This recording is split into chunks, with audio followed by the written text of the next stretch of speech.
Après le terrible raid sur l'île de Jeju, la Corée est en deuil. Car bien que notre héros ait vaincu le roi des fourmis et en ait fait son serviteur, beaucoup de chasseurs ont péri durant cette opération. Cependant, en intervenant, Sung Jin-woo a pu limiter les pertes en dévoilant son immense pouvoir devant les yeux de milliers de spectateurs. Et il ne fait aucun doute que notre héros, après ses exploits, va devenir le centre de l'attention des guildes du monde entier. Peu après avoir fait part au président Gun-hee qu'il comptait créer sa propre guilde, Sung est approché par Adam White, un agent américain qui a pour objectif de le recruter. Pour le convaincre de rejoindre sa guilde, il divulgue à notre héros une information top secrète. Quelqu'un parmi leurs rangs est capable de booster au-delà de leurs limites les capacités des autres chasseurs. Toujours en quête de puissance, Sung suit donc l'agent jusqu'à son bureau. Là-bas,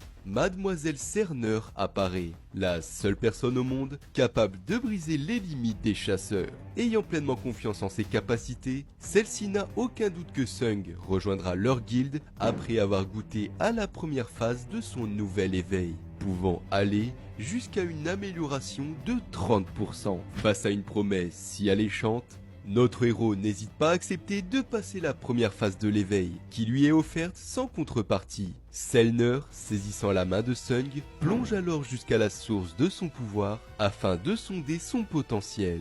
Mais une fois à l'intérieur, elle ne vit que les ténèbres. Quand soudain, un sombre visage apparaît, scrutant les abysses de son âme, la perçant instantanément de ses yeux illuminés.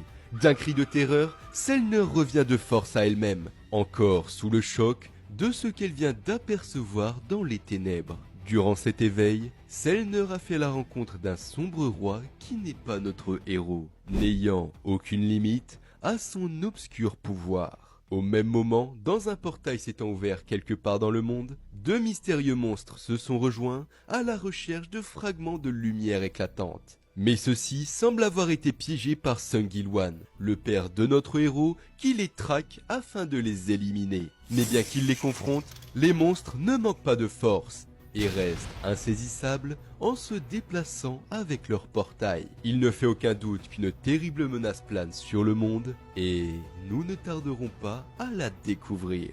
De son côté, Sung multiplie les donjons afin d'en savoir plus sur l'origine des portails et du système. Mais chacune de ses tentatives d'interrogation se solde par un échec.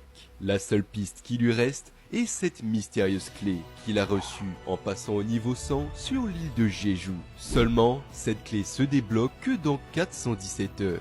Et celle-ci ne mène à nul autre qu'au temple Carthénon, là où Sung est devenu un joueur et a acquis le système.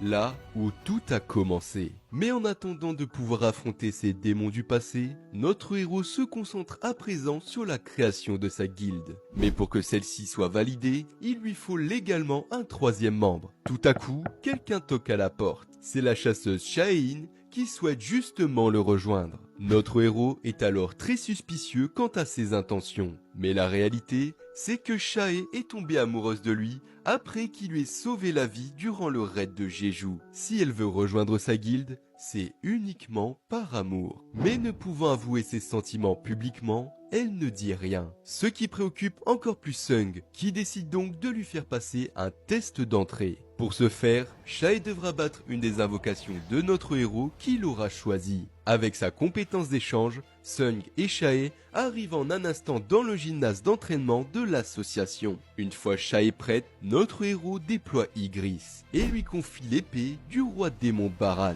Le test d'entrée va donc pouvoir commencer. Ygriss commence ses hostilités en déployant son épée avec un tonnerre fracassant. Mais Shae, avec sa rapidité, parvient à l'esquiver sans problème. Les deux entament alors un duel d'épéistes à haute intensité. Mais en l'espace d'un instant, Ygriss est complètement vaincu. Shae demande donc à Sung de déployer son invocation la plus puissante, qui n'est autre que le roi des fourmis, Beru. Par crainte pour sa sécurité, notre héros lui demande donc si elle est sûre de sa demande. Mais Shae n'a pas froid aux yeux et veut affronter celui lui ayant fait connaître la terreur. Sung Jin-woo déploie alors Beru et lui demande de gagner sans blesser son adversaire.